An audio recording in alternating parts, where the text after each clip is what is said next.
संघर्ष योद्धा मनोज जरांगे पाटील मागील 14 दिवसापासून अंतरवाली सराटी ते आमरण उपोषणास बसले आहेत। रीतसर मागणी आहे, संविधानामध्ये असणारं आरक्षण हे शासन नाकारत आहे।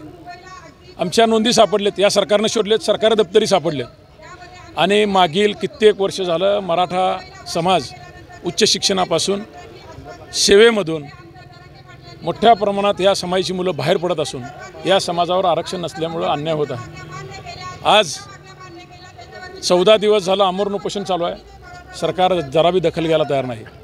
त्यामुळे मनोज जरांगे पाटलांच्या आदेशाने सोलापूर शहर व जिल्ह्यामधले एकूण एक रस्ते, जिल्हा मार्ग असो, राज्य मार्ग असो, राष्ट्रीय महामार्ग असो, आज हा नागपूर रत्नागिरी हायवे तो आम्ही आज चक्काजाम केला असून आज या जिल्ह्यातले सगळे राष्ट्रीय महामार्ग, राज्य मार्ग आम्ही थांबवले आहेत। सरकारला विनंती आहे, आम्ही सलग आंदोलन करणार होतो, पण विद्यार्थ्यांच्या परीक्षेचा विचार आमचे नेते मान्य जरांगे पाटलांनी सांगितले की एकच दिवस आंदोलन करा आणि आज आंदोलन करून आम्ही उद्या अंतरवाली सराटीतून जो आदेश निघेल त्या आदेशाने आम्ही आंदोलन करणार आहोत।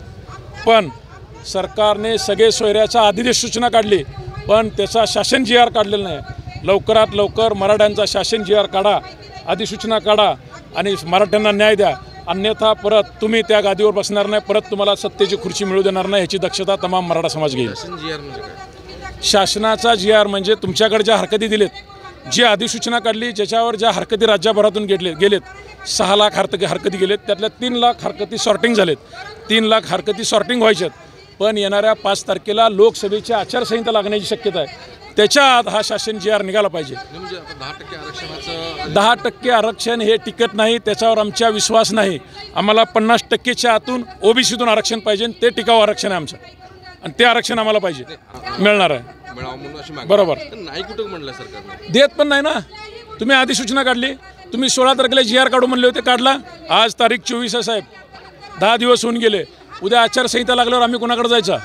त्यामुळं आचारसंहितेच्या अगोदर लवकरात लवकर शासनानं अधिसूचना काढावी व मराठ्यांना 50%च्या आतून OBCतून आरक्षणाचा राजमार्ग मोकळा करावा, अन्यथा हे राज्यकर्ते परत या राज्यात तुम्हाला दिसणार नाही। हायकोर्टाच्या नोटीसचा काय परिणाम होईल आंदोलनावर? हायकोर्टाची नोटीस अशी होती की विद्यार्थ्यांच्या परीक्षा चालू आहेत, आंदोलकांनी विद्यार्थ्यांना समाजाला सहकार्य करावं।